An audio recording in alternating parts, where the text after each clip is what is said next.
निर्णय आणि निर्णय प्रक्रियेमध्ये काय करता येत आहेत या संदर्भात तिथले असणारे सर्व पदाधिकारी यांच्याशी सगळ्यांशी चर्चा करून त्या संदर्भामध्ये भारतीय जनता पार्टीच्या माध्यमातून कोणी महापौर पदाच्या बाबतीमध्ये अर्ज भरावा या संदर्भात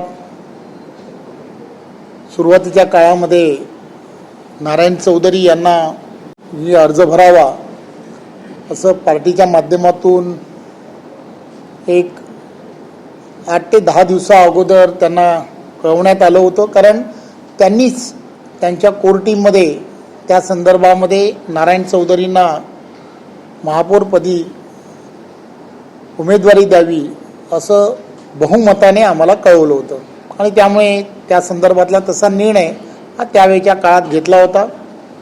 परंतु नंतरच्या काळामध्ये अनेक घडामोडी त्या ठिकाणी ज्या झाल्या होत होत्या आणि त्यामुळे भारतीय जनता पार्टीच्या आम्ही इथल्या असणाऱ्या प्रदेशाच्या स्तरावरती हा विषय जेव्हा लक्षात आला त्यावेळेला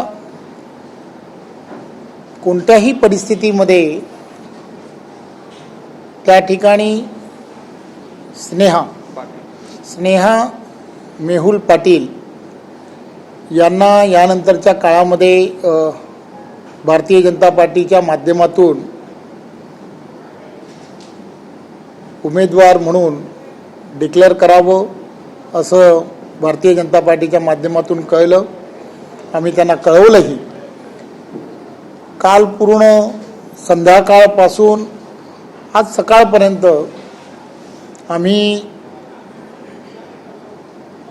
नारायण चौधरी असतील, त्यांच्याबरोबर काही भारतीय जनता पार्टीचे नगरसेवक आहेत की जे कदाचित बंडखोरी असं ज्यावेळेला लक्षात आलं त्यांना फार समजवण्याचा प्रयत्न केला की आपण असं करू नये, पार्टीच्या विरोधात केलं तर पार्टी तुमच्यावरती कारवाई करेल आणि असं आम्ही सांगत होतो.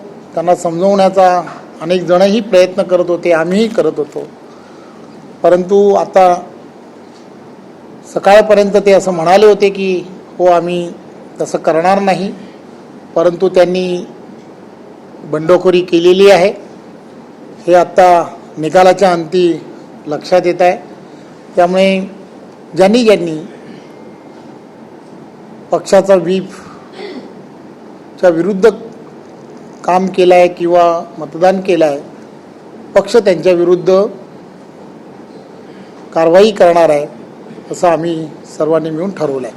अनेक बातम्यातून असं कळतंय की इकडे तुम्ही कारवाईचं बोलताय पण दुसरीकडे तुम्हीच त्यांना अभिनंदनाचा फोन केला होता अशी देखील एक माहिती समोर येते. शेवटी भाजपचाच एक नगरसेवक महापौर झालाय, ते जर बघितलं तर खरं तर आता कोण काय म्हणेल यापेक्षाही आम्ही काल त्यांना फार समजवण्याचा या संदर्भामध्ये प्रयत्न केला. सकाळपर्यंत आम्ही त्यांच्याबरोबर समजवण्याचा अतिशय प्रयत्न करत होतो, परंतु